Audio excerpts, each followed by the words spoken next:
Hello. Hello. Why did it? Whatever.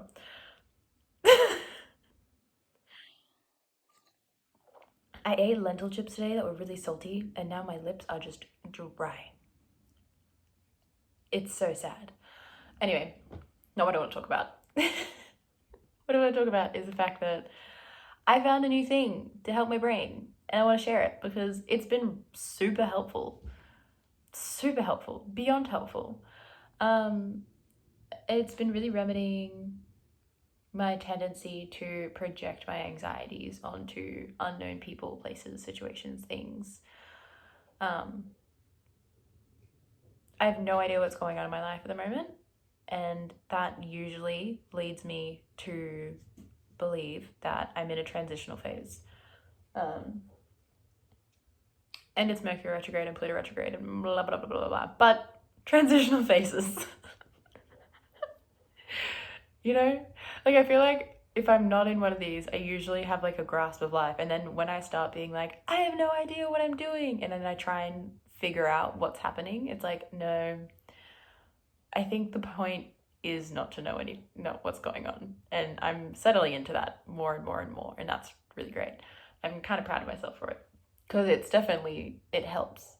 Because when I start spiraling over like, what's going on? I can just be like, oh wait, that's actually just what you don't need to figure out. But that's not the thing I want to share. The point of sharing that was because I'm just in a general state of but it's okay. But yes, the thing that I've helped myself by saying is, what am I saying? Mercury retrograde, what's going on?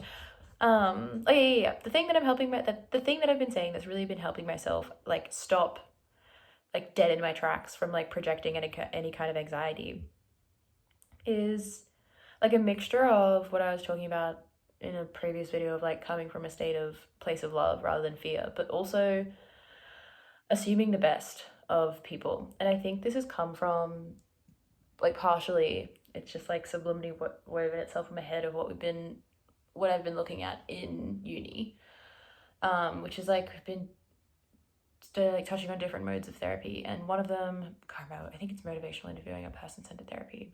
But I also think this is probably just like something that like most modes of therapy like operate on, is from a like therapist or counselor perspective. Person-centered therapy, yeah. It is like you need to hold your client in unconditional positive regard. And it just means that it's this state of perspective or being that enables you to join with somebody in their process of life and in their process of experience of life and their recount of life, that enables you to just always prompt yourself to remember to assume the best and to trust that this person that you're working with and trying to help ultimately has what it is within them, has in them everything that they need in order to be able to help themselves, and that they are capable of helping themselves in the therapeutic context. But it's really like kind of just clicked into my head that that's a really helpful context to have for an anxious mind that's like hell-bent on like self-preservation and self-protection, is like recognizing that the people that I'm surrounded by and the people that, oh, look at her, oh, you gonna do zoomies? The people that I'm surrounded by and the people that are in my like day-to-day life and everyday life, and me myself even, are always trying their best. Like, I'm gonna be hard pressed to find somebody in my life right now that's like hell-bent on like destructing themselves or other people around them. And it's been really helpful to override that part of me that wants to start assuming the potential threats of a situation or the potential negative outcomes, or assume the worst of somebody based on, anxiety. And I've had to do it like in the past like couple days, a couple times, and it's just as soon as like I'm faced with like observing something about someone or something, and my brain starts to be like, oh no. If I just take a breath, I go,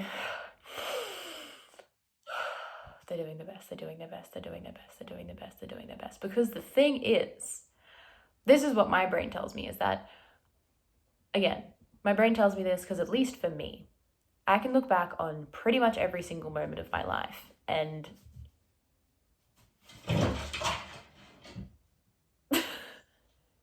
hi.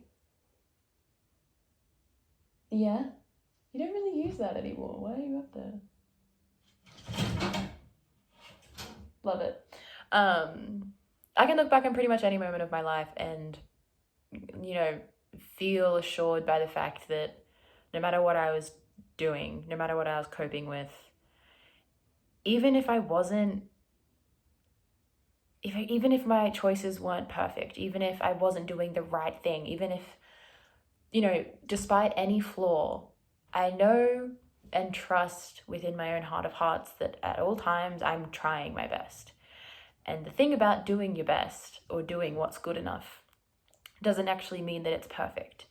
Your best in any given situation, and anyone's best in any given situation, there has to be leeway for somebody's best being maybe not good enough to you, or somebody's best might end up hurting you, or somebody's best might be better than you expected. Like, doing your best doesn't necessarily mean being perfect, and that's why I think it's really helpful for me to just assume the best in somebody, because I won't be able to look back and fault that.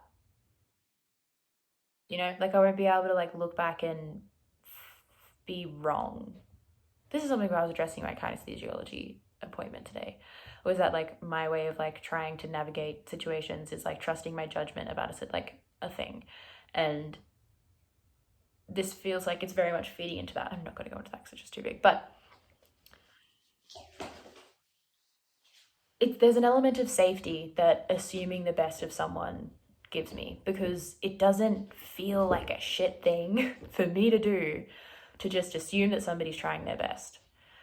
Because if their best ends up being, I don't know, I'm just trying to think of an example.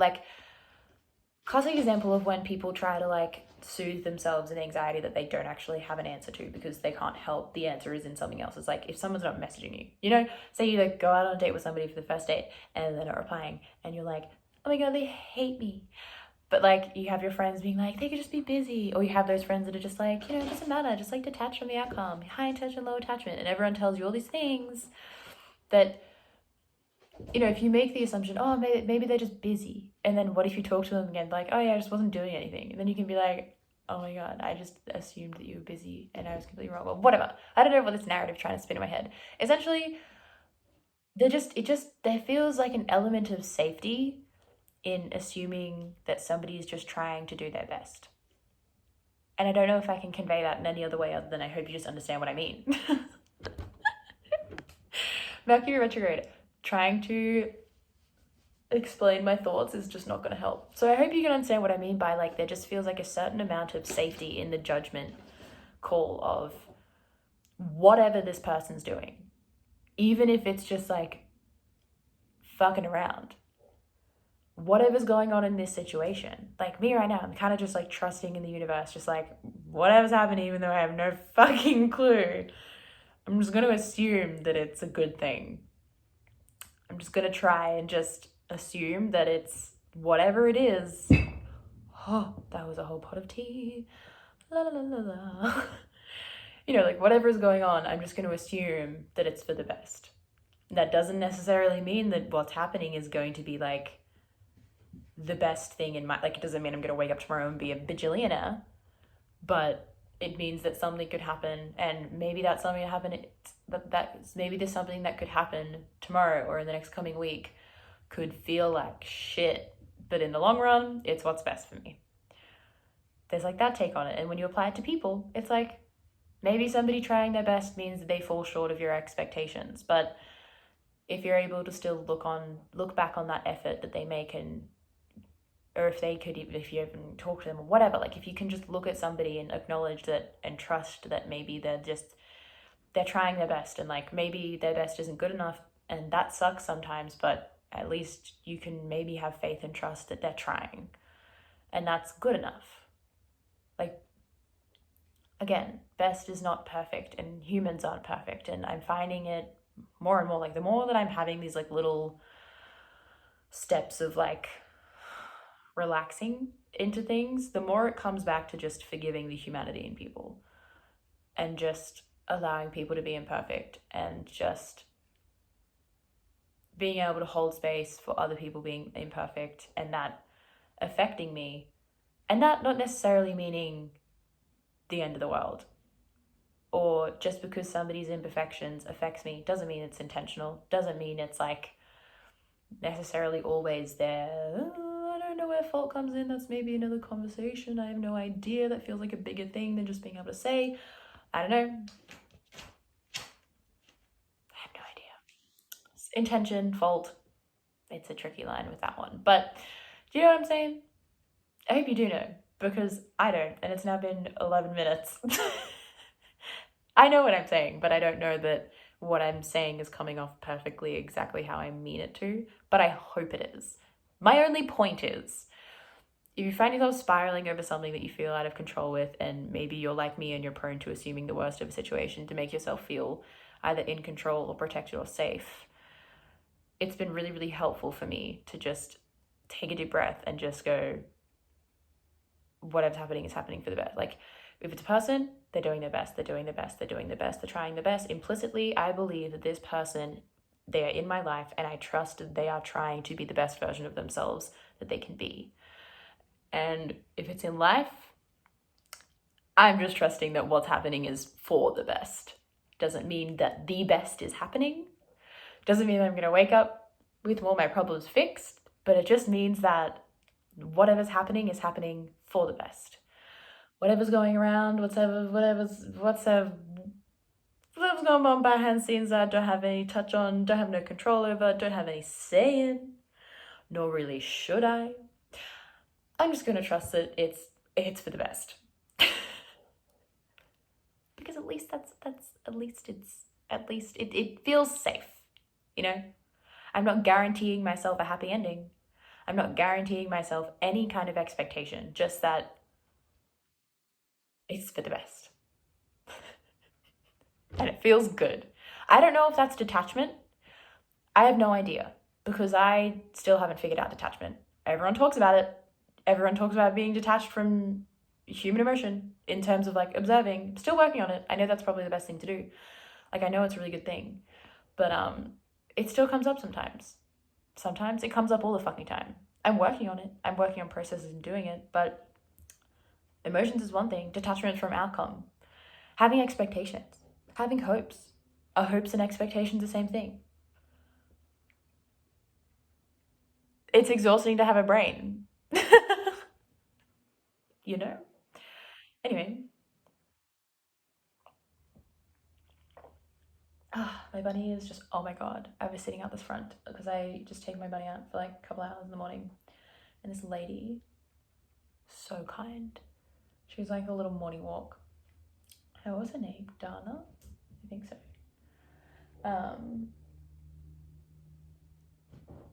This little rat. You're not a rat, you're adorable. Rats are adorable. She was just sitting outside, just like munching on some grass, and she was close to the like pop-up like pathway. And she was just like absolutely fawning over her. She was like, she is just the cutest bunny. I didn't even know rabbits could look like that. And I was like, yep, she's pretty cute. She's pretty great. And she was like, what's her name? And I was like, her name's Rosie. And she was like, oh, that's the most darling name. And I was like, you are the most darling person. Oh my god. What a lovely lady. She was so sick. Yeah, but she was like, she was taking photos of her. She asked if she could take a photo of her. And I was like, of course. Of course you can take a photo of my rabbit. I don't care. It's adorable. You'll get to see her for the rest of your life then. Yeah, she was losing her shit at how cute she is. And I can't blame her. That thing, it's the cutest fucking bunny I've ever seen in my goddamn life. I didn't know bunnies could look like that. And I found her. It's absolutely ridiculous. I don't know if I've ever shared it. I think I have. But like, I share it in my life very frequently. Like, when people like ask me like how I like, when I go to work, they're like, what have you been up to? And I'm like, no, I'm just like doing assignments, staring at my bunny, playing with her, go outside, watching YouTube. They're like, ha ha ha. And I'm like, I don't think you understand. When I say that I sit and stare at her, I do. She's just so cute. It's like serotonin just looking at her.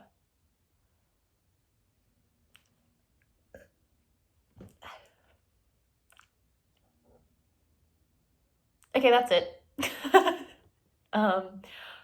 Also, warning, anyone who pays attention to astrology probably already get it, but if you don't, and if you're feeling a bit weird, don't feel bad for being weird. If you pay attention to astrology, then you're, like I said, just said it, you already know, but if you don't, shit's gonna feel weird. Mercury retrograde's happening, like I was saying earlier in the video, I'm not gonna even try to explain my thoughts. It's just not gonna work. Miscommunication can be happening, fights can be happening that just wouldn't usually happen. Everything in the realm of communication, technology, it gets weird. Thoughts, like compartmentalization of thoughts, organization of thoughts, memories, projections, all that shit. Wacky. Yesterday, Pluto retrograde started. Fun. It's an Aquarius, so super fun societal stuff. Past 3-4 years might come into question. I don't know. It's Pluto stuff, weird stuff. Anyway, stuff's gonna be weird, stuff's gonna be intense, stuff's gonna be a little bit ridiculous. There's also a full moon coming up on Friday and it's in Scorpio. So May is gonna be weird. So if you start feeling weird, it's okay. It's not that you're like, I don't want to be like, you're meant to feel weird, but just like, if you start feeling weird, just know it's not an individual personal problem. How you hold that and how you react to that is your individual and personal problem. And I pray and wish you a whole lot of self-compassion and understanding for yourself and a whole lot of strength and what's that word? Balance. And, just trust yourself, essentially. But just know that if anything crazy whack starts happening, it's not you doing anything personally wrong. You're not like fucked, then you're not doing anything to fuck up your life. It's probably just a bunch of things that are happening to help you, ultimately. Maybe then you'll see it in a couple of years. I have no idea. But it's all for the best. Doesn't mean it's all gonna be great. But I just trust the process and trust that May is just gonna be rough. It's also Taurus season, and Taurus season just means it feels so long. Fixed seasons just feel so long. And it's just the fucking truth. They always drag. That's the point. And then you get into a mutable season and you're like, whoa, time's going so slowly. But then all of a sudden it's the end of the season. What's going on? And then cardinal seasons just go by like that. That's why Aries season, everyone's like, whoa, just started, now it's over. And then it's like Taurus season, seems to drag. No shit, it's Earth, fixed. I'm going to Gemini, whiplash. It's fucking whiplash. So it's going to be crazy. And then we're going to go into Gemini season, which hopefully will just lighten it a bit. And everyone kind of just like, forget about everything that just happened. But yeah, I hope you're okay. Hope you navigated through everything okay. If you're feeling lost, it's okay. I don't know if I said it already, or I've just been telling myself it enough times that I think I keep saying it, but if you feel like you can't figure anything out, you're not supposed to. So it's just don't try. If the answer's not there, it's not supposed to be there, and that's okay. That's been really helping me too. So if the answer's not there, it's not supposed to be there. Stop looking. People are always trying their best. Implicitly, just try and trust and believe in like yourself that you're always trying your best, and that the people around you and close to you are always trying their best. Don't know if I can extend that to the broader society. Wish I could, but also the world is so big. And life. The universal forces, if you believe in them, it's always trying to work out in your favor. Sometimes you can get in your own way though, if you don't trust that. I do it all the time. But just if you try and believe in it, and it's sometimes beautiful things can happen. This was only supposed to be like a 10-minute video. How do I keep on talking? I don't understand. Anyway, I'm gonna go now. Bye. fun time.